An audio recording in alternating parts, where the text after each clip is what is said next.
for years I've given a talk about these pictures, or variations on these pictures, and I've always made the talks brief, maybe an hour and a half long, so that people didn't get bored and didn't fall asleep.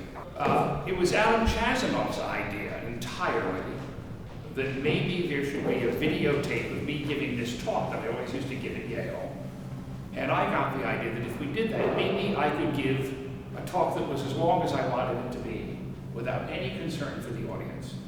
So I'm making no effort to keep everybody entertained. I'm making no effort to do it quickly. And I'm going to talk about anything I want to talk about for as long as I want to talk. And we can take breaks whenever we want, but don't have an idea that this is for your comfort. This is for me to be able to get all this stuff out of my head, because this is the end of it for me. I'm giving the pictures away, and I'm going to go off and build houses for worms and play in a boat from now on. So this is the end. And Alan is the person to be blamed for all this. Right? Now, the other thing about this is that you should feel free to ask any questions you want. I sent a rather slippery email implying that Reynolds should keep his mouth shut a little bit, and he took it so deeply to heart that I think he'll be terrified of saying anything. But I truly mean everybody should interrupt me. This is casual. Our assumption is that if anything ever happens when the tapes that are being made, they'll be cut and chopped. Yes, Alan? When are you going to start? I'm starting now. I'm already underway. You hadn't noticed, I realize.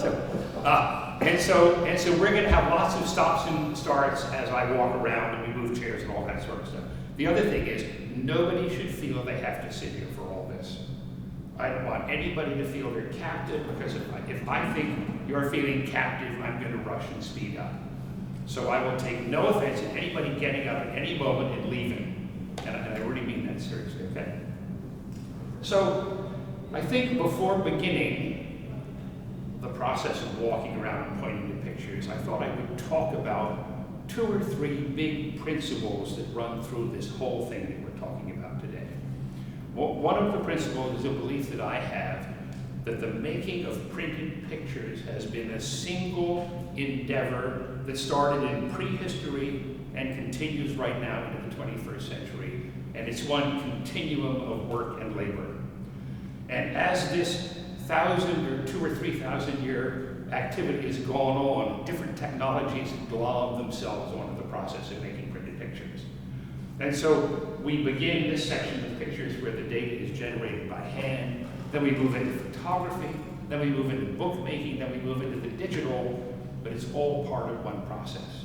But it just takes on different technical faces. So that's the first idea I want to say as a principle about what I'm going to talk about. The second idea is that there has been one overwhelming problem that has faced people who make printed pictures from the very beginning. And that problem has been the fact that ink is black. Now, it's so lovely that I should be talking about a good, basic technical issue. None of this is about imagination or art. This is about technology and how things are made. And the fundamental problem of the printed picture is that the goddamn ink is black. And if the ink is black, you can't portray tonality with it. And if you can't portray tonality with it, you can't portray realistic pictures of the world. So one of the things that has happened is that the issue of the black ink has been a challenge to everybody who's printed pictures from the very beginning. And I will talk about this repeatedly as we go through the 5 rooms. And just to say very, very quickly, if we take a look at this Dürer picture here, we see a linear design, but we see from the distance where you all are that it's full of tonality. But if we look close, we find that really the tonality is just black and white lines. And the eye blends them and sees the illusion of tone. This is a problem that runs through this entire exhibition, is how do we chop up black ink to make people think that it's gray? That's the technical thing that rides through everything. I think I might begin, maybe before I begin, I'll say that the act of making printed pictures, to my mind, is divided up into 4 parts. There are 5 rooms here. The 4 parts don't quite fit into the 5 rooms, and I've adjusted things to fit the rooms. But the 4 parts are pictures for which the data is generated by hand and then printed in multiple copies. These are prints made before the invention of photography. Then there's the photographic processes where the information that is printed is gathered by photography, by the activity of light on a light-sensitive material. Then there's the third step, which is the adaptation of photography to the older ink printing systems that came out of the handwork. Really another way of saying it is that room 1 is by hand, room 2 and 3 are photography, room 4 is photography and ink coming together. Photography and the hand processes coming together. And the fourth category is the digital processes that have caused to create a great turmoil and turn everything upside down. I think I might begin by talking about letterpress printing. I snuck a manuscript into this show and a piece of hand lettering. They're not, of course, printed pictures at all. They're pictures that have been made by hand. They're unique objects. And I put in here a letterpress sheet printed with metal type. And I wanted to talk a little bit about the difference between this thing and that thing. The information in this thing, this little manuscript page, the data has come out of the mind of the scribe, and the scribe has laid it down on the paper with a pen and made a unique copy. For this object, it's completely different. The information has come out of the mind of the person who wrote it. The person who wrote it gave it to somebody who set the type. The type was locked up into a form, and the type then held the information, and that information is transferred to a piece of paper as it was printed. This is a really big deal, and this is the essence of printing, and that is that the information that ends up on the sheet of paper is put into a holder of some kind. And in this case, the holder is a block of type, locked up in an iron frame. And then once that type is locked up, when we make a print, we really don't make the print. The type makes the print. The human being is stepped back from it, and the technology is making this thing we call the print. And this is very, very exciting. That's happened here with woodcuts. It's happened with the lithographs. It's happened with the engravings and etchings. Again and again, the data that we're interested in is transferred to a holder, and the holder transfers the information to the piece of paper to make the print. Okay? That's the essence of printing. The essence of printing is not multiple copies. This is one of the surprises. The multiple copies are this great fringe benefit. And the multiple copies might have been the reason why printing was invented in the first place, but the essence of it is the transfer of information to this object that holds it for an indeterminate period of time and can transfer it. Okay? Fair enough. Any questions? Mr. Chancellor? Not a one? Mr. Reynolds? Not a one? Okay. The questions will slow me down. So it turns out, I have to talk some more slow down, so I'm talking too fast already, because I think I have to get it over in an hour and a half, right? I have to learn. It turns out there really are only 4 ways of making a print with ink on paper. There's only 4 systems. The first system is called relief printing. It's the process of printing from the high surface. It's as though we get our hand, we stick it in ink, and we go slap on the wall and we make a print. The high parts have the ink and they transfer the ink. That's called relief printing. That's the process of the woodcut, the metal type, the wood engraving. This whole wall are relief ink printing processes. There's a second process that is called intaglio, which is completely different. Intaglio printing is printing from the low surface of the printing matrix. John Tchaikovsky had a wonderful way of describing it. He used to say that if you put ink on your hand and slap it on a piece of paper, you make a relief print. But if you put the ink on your hand and then you wipe it off with a cloth, and it's left in the little grooves in your hand, and then you slap it really hard, boom, you print from the low parts of your hand. And that's an intaglio print. It's a really nice way to describe it. In practice, intaglio printing is always done from a copper plate, sometimes a zinc plate, but usually a copper plate, which has been engraved or chemically etched, covered with ink, wiped, and printed under high pressure on a dampened paper. The third process, which is behind us here, is lithographic printing. We have a beautiful lithograph from the museum collection on the left, and then we have some scraps that I brought down. Lithography is a completely different system of printing. Relief printing and intaglio printing have been around for hundreds of years. We have no idea when relief printing was invented. We think intaglio printing came along in the 15th and 16th century, although we're not really sure. Lithography was invented in 1799. It's very interesting. It was invented 40 years before the invention of photography. It's a system that depends upon a chemical differentiation between water and ink.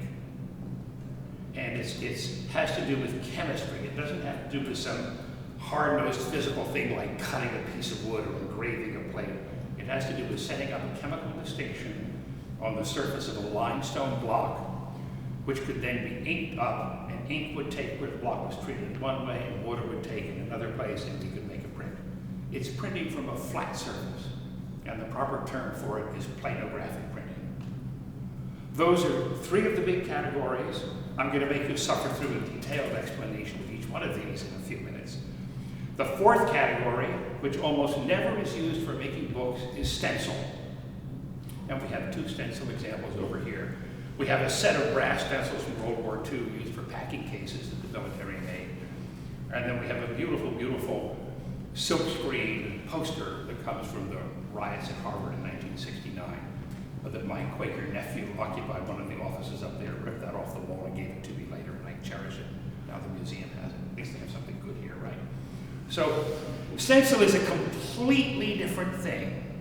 The idea behind stencil is that if we have a barrier and we cut a hole in the barrier, we can pass ink through it onto a piece of paper or anything else we wish. And if we cut the hole in the shape of a letter, we can print a letter.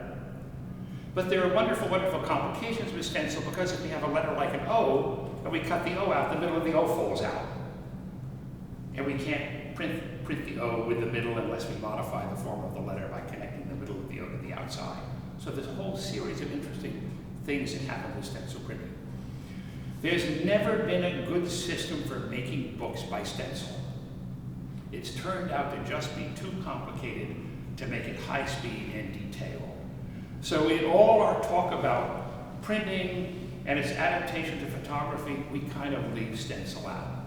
And I'll touch on it a little bit as we go along, but basically it's a funny process that sits in the corner that makes crosswalks on the highways, packing cases, silkscreen prints that are sold for too much money under the name of serigraphs in art galleries and things like that. But it really doesn't find its way into the book world at all strongly. Okay? So there's four basic systems of printing. And we'll now go and talk in the middle a little more detail. Questions? Please. It might be a stupid question. No, there's no such thing as a stupid question. That's not what you said to me before. No. I said there's no such thing. I was talking about you specifically. In general, there's no such thing as a stupid question. Well, I'm part of the general. You're the general. I'm sorry. Yes, please. You've said before that, as a beginning statement, that, or the book says it, that really this show is an adjunct to the book.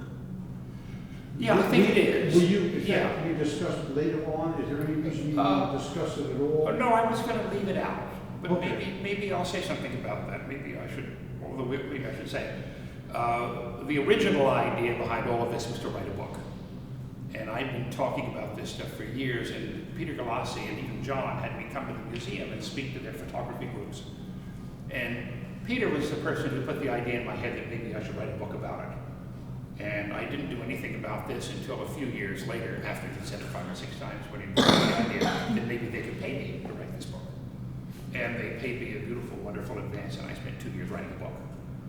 And the book is called The Printed Picture. And really, Alan's point is correct. This show is an adjunct to the book. The book is the real thing. The show is a transitory thing that lasts a few months. But the book is the real printer. And maybe we have some of the books in the other room and we'll look at them later. Fair enough? Okay. So let's start with relief printing.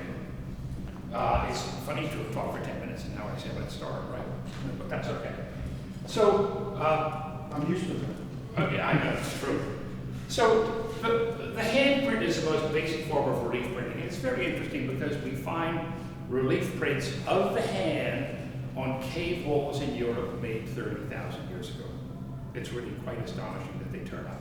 And they turn up by people who put their hands in red ochre and stuck it on the wall of the cave. And here's these beautiful, beautiful impressions that clearly are printed. The information is in the hand. It's not in the mind of the person who stuck it on the wall. It's interesting because on those same walls we find stencils too. And the stencils we find come because someone has put their hand on the wall and blown pigment around it. Now the scholars who work on this have this idea that people got a mouthful of ochre or glue on the wall, which is completely stupid. Anybody who's ever tried to get a mouthful of pigment will know how stupid that is. I'm sure it was done with a little tube, where you put a little in a tube and go blow it out and make a stencil print on the wall. That little tube is very interesting because also on the cave walls, maybe not 30,000 years ago, but 15,000 years ago, we find pictures of animals made of dots. It's absolutely fascinating. And the person is gone, and clearly blowing through the tube has made a series of dots on the wall which portray an animal, and by God, that is a stochastic printing, the very thing that we now do with all the computer printers. It's really quite incredible.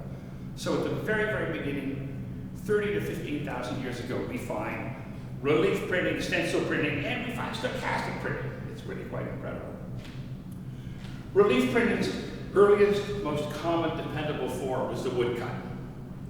And the woodcut is just what it sounds like. It's a piece of wood that's been carved with a chisel or a gouge, and it's a piece of side-grain wood. It's very important to understand that this is wood that's cut vertically out of the tree. So we come to the tree, we chop a piece out like this, turn it on its side, and chop out a flat plank. And so the grain runs along the surface that's going to be carved. And the surface is carved with a chisel or a gouge, and the stuff that is going to print is not carved away. This is the critical aspect about relief printing and woodcut. That means that every line we see here on this Dürer woodcut was not cut with a chisel, but everything around the line was cut with the chisel. And it's so interesting that the person making the print had to undergo this fundamental dissection right at the beginning. If we wanted to make a line, we had to make the non-line to show the line. This is embedded in photography printing. Maybe printing is about dissection in the end. The problem that they tried to solve with the woodcuts was how to portray tone. They did it through this system of lines that I talked about earlier. This is a very crude, very, very simple woodcut. About 1480 or so it was made, and the linear structure is very, very simple. If we go to the Dürer, it's much more complicated by that time. But there's a limit to how fine the lines can be when the carving is done on a side grain block. This is the key thing about woodcut. If you're trying to cut in a piece of wood with grain with a chisel, you can cut beautifully this way, although the grain tends to make the chisel go the way the grain wants. And if you cut across it, it's rough, it's coarse. So there's a real limit to how fine the lines can be in a woodcut. This problem of the woodcut was solved in something called wood engraving. And we have wood engravings here at the end. This is a wood engraving out of an engineering magazine. This is a wood engraving out of, I think, is it out of Harper's Weekly? Yes. In both cases, these are relief prints. They're made from a carved piece of wood, but the piece of wood is end grain and not side grain. And it's a very, very important distinction. So if we go back to the tree, we don't cut a vertical piece out of the tree, we cut a horizontal piece out of the tree. And two things happen when we do that. The first thing that happens when we do it is that we can carve on the surface of that piece of wood and the grain is not an issue.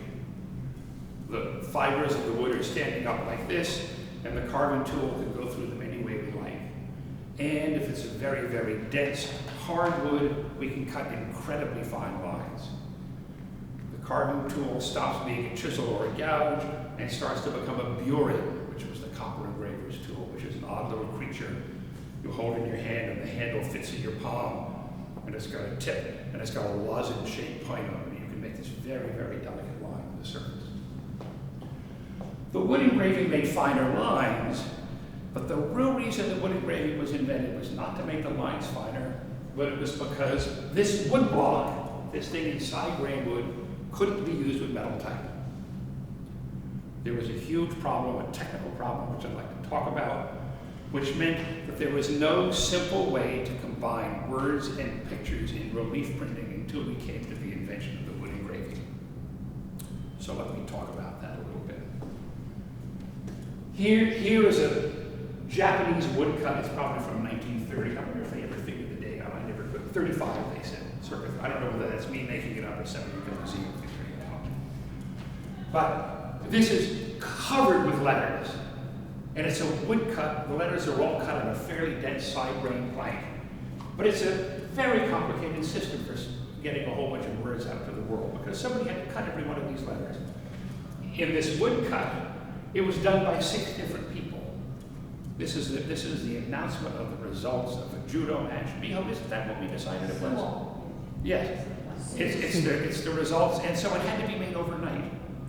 And what they did is somebody made a beautiful, beautiful pen drawing on tissue, and they put 6 blocks out on the table, all at approximately the same height. They pasted the tissue down on top, cut the blocks in the tissue apart, and each block went to a different person. And 6 people cut like mad to make 6 blocks. And when they were cut, they were put back together and printed as one print. It's a really interesting division of labor. We find the division of labor right in the beginning of printing. It's absolutely wonderful. The person who drew the letters wasn't the person who cut the letters, wasn't the person who printed the sheet of paper. So this wonderful human cooperative thing comes up in printing right at the start. If we take a regulator, you can take a look and you can see the joints in the block. One of the most obvious ones is here. Geez, I'm probably not supposed to touch everything here. But I can do it because the museum's closed and everything's here. And then these are little surrogate blocks stuck on the edge. See them? So really, if we count it up, there's 6 plus these other ones stuck on the edge. This was a very clumsy way of making letters in wood quickly. And so we had the invention of metal type. And this is the first metal type sheet that I put here. It was a tremendously important invention.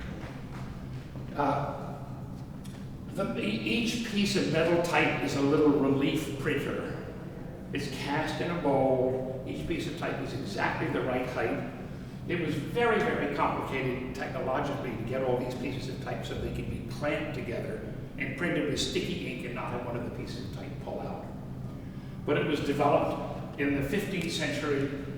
It absolutely transformed the world, but there was no practical way to do pictures with it. I have a sheet here where a woodcut made this way has been locked up with metal type here. This is metal type printing down here, and metal type printing here, and this is a wood block. It was a terribly dodgy procedure. It couldn't be done on a press with any speed. It had to be inked very carefully by hand. The reason for this is that if you clamp the type to hold it tightly, and there's a wood block in there, the wood block will clamp tightly along the direction of the grain, but will not clamp tightly on the other direction. So you can never be sure that the type is locked up securely in the chase that's going to print. This problem was solved with wood engraving. And the minute the wood engraving came along, it was possible to cut a boxwood block, hard, dense, vertical grain block, ground the type high with a picture engraved on it, lock it up in a form with tiny little pieces of type, and print it on a high-speed press driven by steam. So it was a real transformation.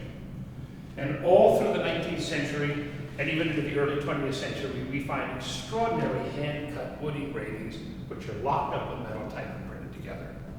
Now, there's a problem with printing presses, and the problem with printing presses is that if we have a whole bunch of metal type like this, we can't put it on a cylinder. It has to remain flat, and so the press has to be reciprocating. We have to ink it, put a piece of paper down, peel the piece of paper off, ink it again, and the way we do that is we roll the bed of type out, ink it, roll it back into the piece of paper over it, squeeze it, push it back out. You can't do this rapidly, although some people try. In point of fact, by the time we get this thing, which is in the 1890s, people have figured out how to make castings of the type and the wood engraving. And the castings are called stereos.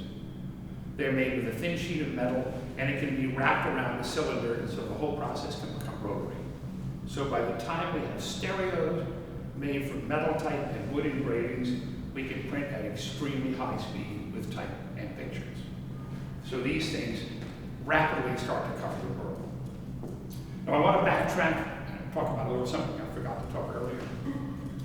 I snuck this stuff in partly because the hand letter is the background I come from. Everybody in my family makes letters by hand.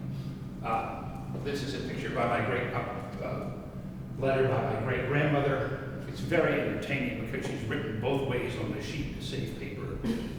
She's the baby sister of Joseph Wharton, who owned the Pine Barrens in New Jersey, cornered the zinc market, bought all the nickel mines in existence.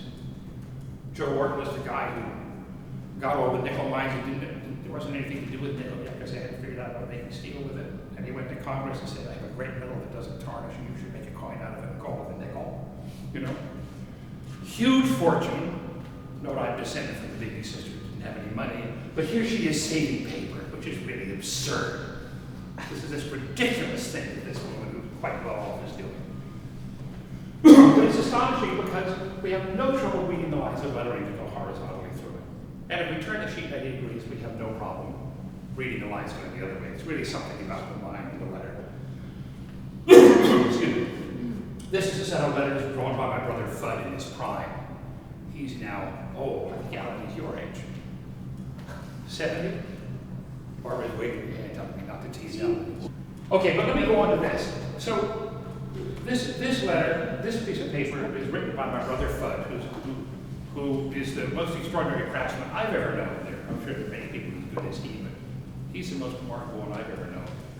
And I saw him make this piece of paper, and he put it down on a table, and he got a brush, and I have to say that he had a piece of paper behind it with black lines written, just not of the letters, but just the line divisions. And he sat with the brush, and he made this piece of paper in about 15 minutes. It was an absolute miracle for me to watch, doing it like this. What did he do it for? For you? He did it for me as a present. He did it for me as a present. But people who do letters make alphabets as demonstrations of how good they are. If they're stone carvers, they carve alphabets. So this is a little calligraphic alphabet. Runs in the family, they're both showing off. Say it again? The great-grandmother and the brother. They're both showing off. That's exactly. No, don't you say it, exactly. It's exactly right. Then here we get a beautiful workaday manuscript page, written by somebody whose entire adult life they're spending probably just making these beautiful little letters. I want to talk about these because I want to make the point that the letters are pictures. And I want to say something in general about pictures. There's no question that the letters are pictures that no longer are portraying something realistic in the world. They've turned into symbols. But I want to say that there were three different kinds of pictures.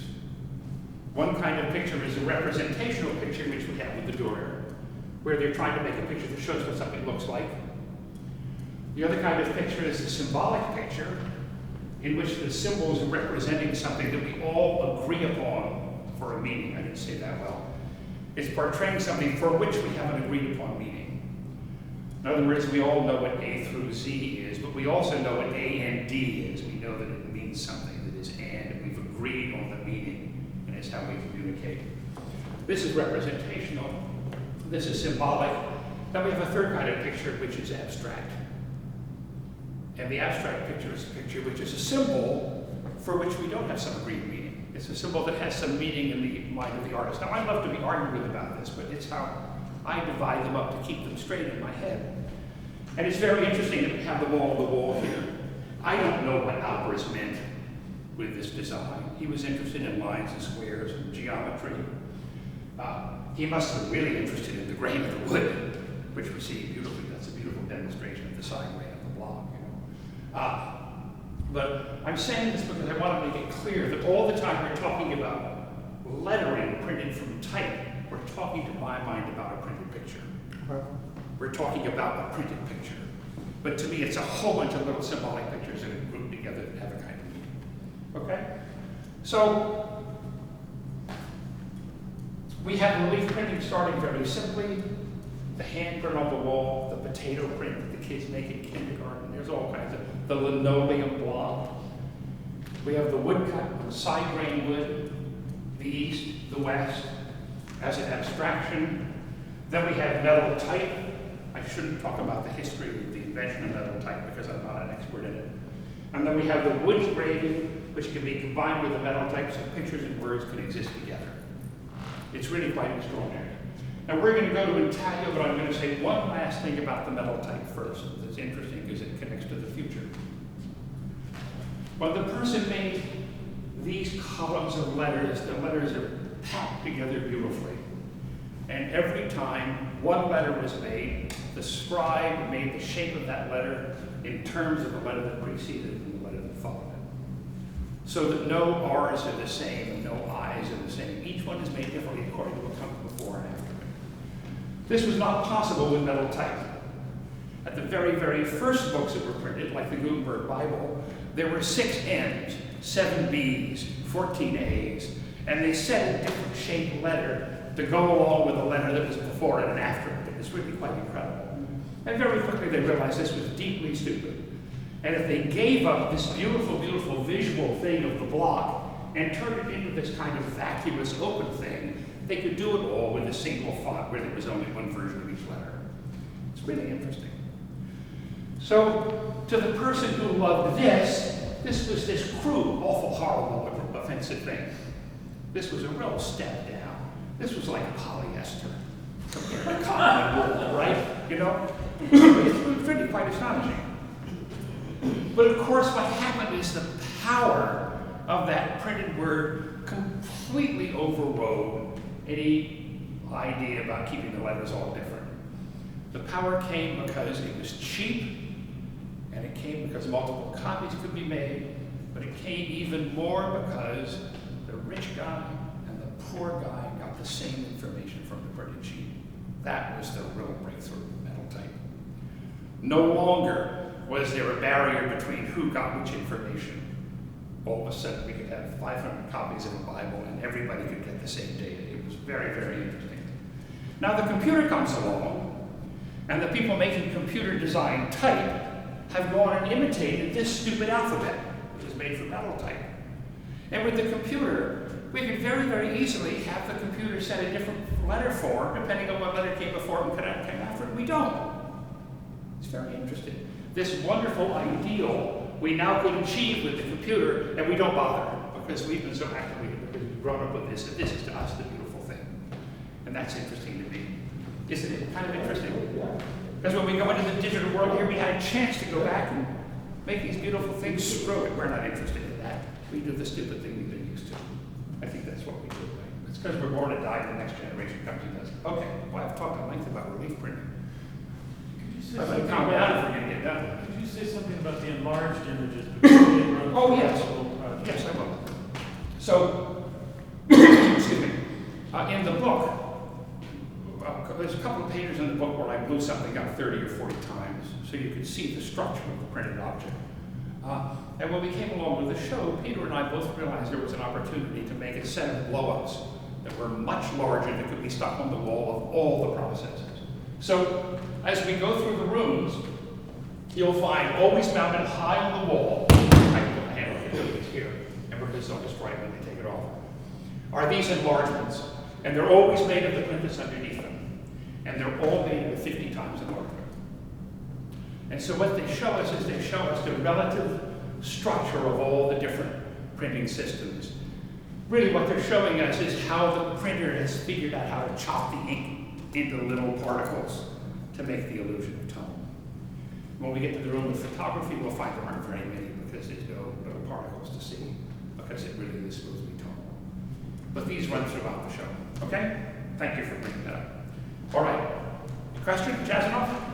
When you were over there, you went from the wood to the round thing on the metal. Yes. Are you going to get back into that? I wasn't going to, but I could. What would you like me to say? How did you get from the wood onto the metal? It's very interesting. There were a whole bunch of different systems for doing it. When I was a kid in the 50s, they used to do it by having a plastic that was heat set, and they pushed the type into it, and it would make a negative, and then they'd make a casting from that.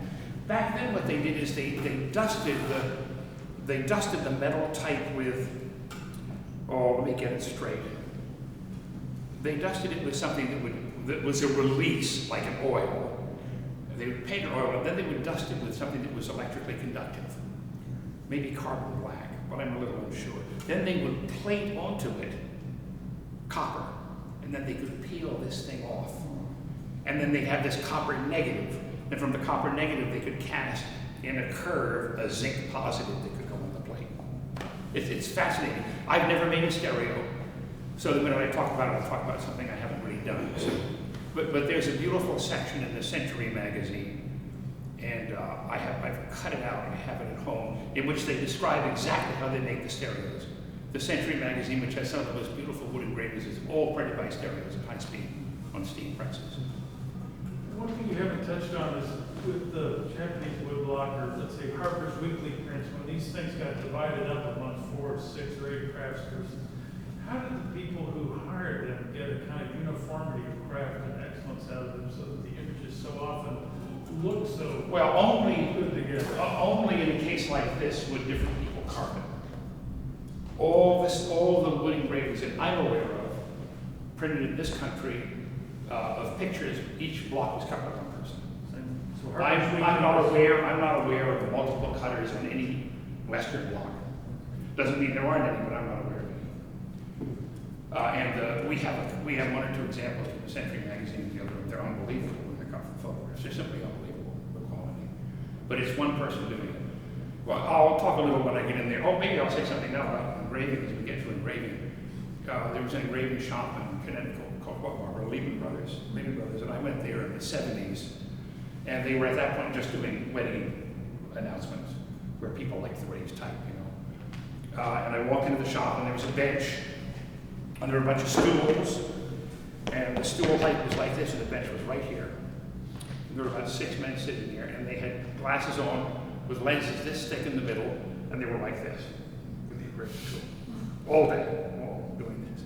It's just unbelievable. Probably couldn't see a goddamn thing without their glasses on because it ruined their eyesight. But the quality of craft and